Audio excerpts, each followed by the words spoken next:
Hi friends, welcome back to our channel ధనాస్ vlogs. ఈరోజు నేను తోటకూర ఉల్లికారం చేశానండి. ఫస్ట్ టైము ఎంత బాగా కుదిరిందో మీరు కూడా ట్రై చేయండి ఒకసారి. చాలా టేస్టీగా ఉంది. ముందుగా అయితే ఉల్లిపాయల్ని తొక్క తీసుకొని పెద్ద పెద్ద ముక్కలుగా కట్ చేసుకున్నాను. ఒక 2 మీడియం సైజు ఉల్లిపాయలు సరిపోతాయి. ఒక 10 వెల్లుల్లి రెబ్బల్ని తొక్కు తీసుకొని వేసుకుంటున్నాను మిక్సీ గిన్నెలో. సో ఇందులో నేను ఒక చిన్న స్పూను జీలకర్ర వేశాను. అలాగే 1-1.5 స్పూన్లు, మీరు కారం తినేదాన్ని బట్టి, మీడియం స్పైస్ అయితే 1.5 సరిపోతుంది. లేదు కొంచెం మంచి కారం తినే వాళ్ళైతే 2 స్పూన్లు వేసుకోండి. ట్విస్ట్ ఉందండి, ఎందుకంటే కారం వేసుకున్నా కూడా టేస్టీగా ఉండేట్టు చూపిస్తున్నాను అనమాట. ఉప్పు సరిపడా వేసుకోండి. సో దీన్ని మనం కచ్చబచ్చగా, అంటే మరీ పేస్ట్‌లా కాకుండా, అలా అని మరీ నార్మల్‌గా ముక్కలు ముక్కలుగా కాకుండా కాస్త కోర్స్‌గా గ్రైండ్ చేసుకోవాలనమాట. చూసారు కదా, ఈ విధంగా ఉండాలి. ఈలోపు నేను స్టవ్ వెలిగించి ప్యాన్ పెట్టేసుకున్నాను. సో నీళ్ళన్నీ ఇంకిపోయి ప్యాను వేడెక్కే వరకు ప్యాన్ వేడి చేసుకోవాలి.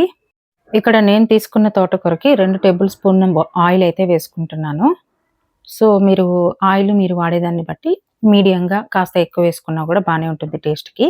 సో ఇక్కడ నేను తాలింపు గింజలు, 2 ఎండుమిర్చి, కాస్త కరివేపాకు తీసుకున్నాను. ఫస్ట్ అయితే మనం తాలింపు గింజలు వేసుకోవాలి. అందులో మీకు తెలిసే ఉంటుంది కదా, ఆవాలు, సాయి మినపప్పు వేసుకోవాలి. ఆయిల్‌లో మంచిగా కాస్త ఫ్రై అవ్వాలన్నమాట. కాస్త ఫ్రై అయిన తర్వాత ఎండుమిర్చి వేసుకోండి. ఇంతకుముందైతే ఎండుమిర్చి ఫస్ట్ వేసి తాలింపు గింజలు వేసేవాళ్ళం. కానీ ఇప్పుడు నేను వాడే కడాయి బాగా హీట్ ఎక్కువ ఉంటుందన్నమాట. ముందే ఎండుమిర్చి వేస్తే బాగా మాడిపోతుంది కదా, అందుకని తాలింపు గింజలు వేశాక ఎండుమిర్చి వేసుకుంటాను ఇప్పుడు కూడా. కాస్త కరివేపాకేసి చిటపటలాడించి తాలింపు గింజలు మంచిగా వేగిన తర్వాత, ఇప్పుడు మనం కోర్స్‌గా గ్రైండ్ చేసుకున్న ఈ ఉల్లిపాయ పేస్ట్‌ని ఈ ఆయిల్‌లోకి వేసేసుకోవాలి. వేసుకొని ఫ్లేమ్‌ని సిమ్‌లో పెట్టుకొని మంచిగా కలుపుకోవాలి. కలుపుకుంటూ చక్కగా వేయించుకోవాలన్నమాట. ఇంకో విషయం మర్చిపోయాను, ఇంగువ వేసుకోలేదు. ఇంగువ కూడా వేసుకుందాము. పసుపు అయితే వేసుకున్నాను, ఒక హాఫ్ స్పూను పసుపు వేసుకున్న తర్వాత ఇంగువ కూడా వేసుకుంటున్నాను. సో తాలింపులోనే మీరు వేసేసుకోండి. కరివేపాకు వేసుకుంటాం కదా, కరివేపాకు ముందే ఇంగువ వేసుకోండి. ఇంగువ వేసుకుంటే మనకి మంచి డైజెషన్ శక్తి పెరుగుతుంది. మనకి ఏ ఫుడ్ తిన్నా కూడా మంచిగా అరుగుదల ఉంటుందని మీరు గుర్తుపెట్టుకోండి. సో టేస్ట్‌కి టేస్ట్ అండ్ మన ఆరోగ్యానికి కూడా ఆరోగ్యం కదా. సో ఈ పేస్ట్‌ని నేను చక్కగా నీట్‌గా ఈవెన్‌గా స్ప్రెడ్ చేసుకున్నాను. తర్వాత మంచిగా మూత పెట్టేసుకొని సిమ్‌లో సన్న సెగ మీద కాసేపు మగ్గనిద్దాము.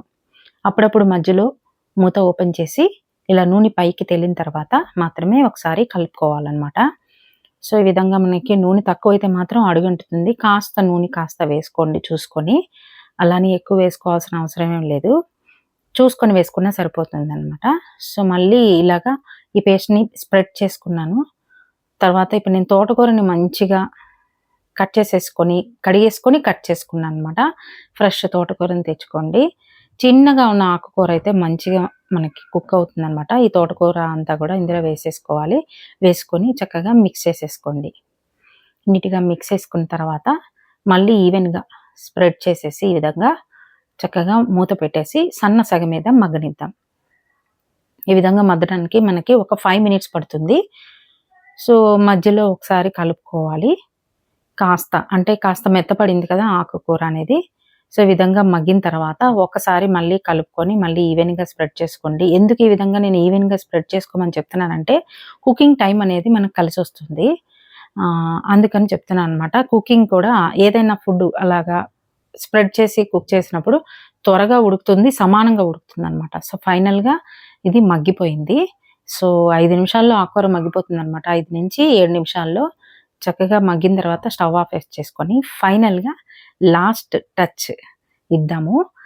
ఇప్పుడు మనం ఈ ఆకుకూరలో ఒక్క హాఫ్ చెక్క నిమ్మరసం, గింజలు తీసేసి చక్కగా పిండేసుకోవాలి. గుర్తుపెట్టుకోండి, స్టవ్ ఆఫ్ చేసిన తర్వాత మాత్రమే పిండుకోవాలి. సో సర్వ్ చేసే ముందు కూడా పిండుకోవచ్చు, కానీ కొద్దిగా వేడి మీద పిండుకుంటే మంచిగా కలుస్తుందనమాట. చక్కగా నిమ్మకాయ రసం కలిపిన తర్వాత ఇలాగా డిష్ అవుట్ చేసేసుకోవటమే. తోటకూర ఉల్లికారం రెడీ అయిపోయింది. ఇది చాలా బాగుంటుంది, చాలా టేస్టీగా ఉంటుంది. తింటూ ఉంటే మళ్ళీ మళ్ళీ తినాలనిపిస్తూ ఉంటుంది. ఒక ఆకుకూర వండుకుంటే మామూలుగా అయితే మనం ఇంకొకటి ఏదైనా సైడ్ డిష్‌గా వండుకుంటే బాగుంటుంది కదా, కానీ అవసరమే లేదు. చక్కగా ఫుల్‌గా మన లంచ్ అయినా, డిన్నర్ అయినా ఫుల్‌గా ఈ కూరతోనే మనం తినేస్తాము. ఎంత టేస్టీగా ఉందో ఫ్రెండ్స్. ఫస్ట్ టైమ్ ట్రై చేశాను. అమ్మ చెప్పిందనమాట ఇలా చేసుకో బావుంటుంది అని. సో, నాకైతే బాగా నచ్చింది. ముద్ద తింటూ ఉంటే తింటూనే ఉండాలనిపిచ్చింది. సో, కలపటానికి కూడా అన్నంలో వేసుకున్నప్పుడు ఎంత బాగా కలిసిందో చూడండి. నేను సర్వ్ చేసుకొని పెట్టుకొని తింటున్నాను. మీరే అబ్జర్వ్ చేయండి ఆకుకూర ఎంత టేస్టీగా కనిపిస్తుందా అనేది. చూస్తుంటేనే నోరూరుతుంది కదా! తింటే ఇంకా బావుంటుంది. మీరు గూడా ట్రై చేసుకోండి. ట్రై చేసి తిని నాకు చెప్పండి. ఎందుకంటే ఆకుకూరలు చాలా ఆరోగ్యానికి మంచిది. అందున అన్ని ఆకుకూరల్లో తోటకూర ఐరన్ కంటెంట్ చాలా పుష్కలంగా ఉంటుంది. మీరు హెల్తీగా ఉండాలి, ఆరోగ్యంగా ఉండాలని కోరుకుంటున్నాను. సో, ఇంతేనండి ఈరోజు వీడియో ద్వారా మీకు ఒక మంచి ఆరోగ్యకరమైన, టేస్టీగా ఉన్న ఒక రెసిపీని మీతో షేర్ చేసుకున్నాను. నాకు చాలా హ్యాపీగా ఉంది ఫ్రెండ్స్. ఈ కూర తింటుంటే గూడా ఎంత హ్యాపీగా తిన్నామో వేడి వేడి అన్నంలో ఈ ఒక్క కూర తింటే సరిపోతుంది ఫ్రెండ్స్. మీరు గూడా ట్రై చేయండి. మీరు ట్రై చేసి మీ ఫ్రెండ్స్ అండ్ ఫ్యామిలీ మెంబర్స్ కూడా చెప్పండి. నా వీడియోని షేర్ చేస్తాం కాబట్టి మర్చిపోకండి. అలాగే వీడియో నచ్చినట్లయితే సబ్స్క్రైబ్ చేసుకోండి. కొత్త సబ్స్క్రైబర్స్ అయితే. ఆల్రెడీ సబ్స్క్రైబ్ చేసుకున్న వాళ్ళందరికీ చాలా థాంక్స్ అండి. Thanks for watching.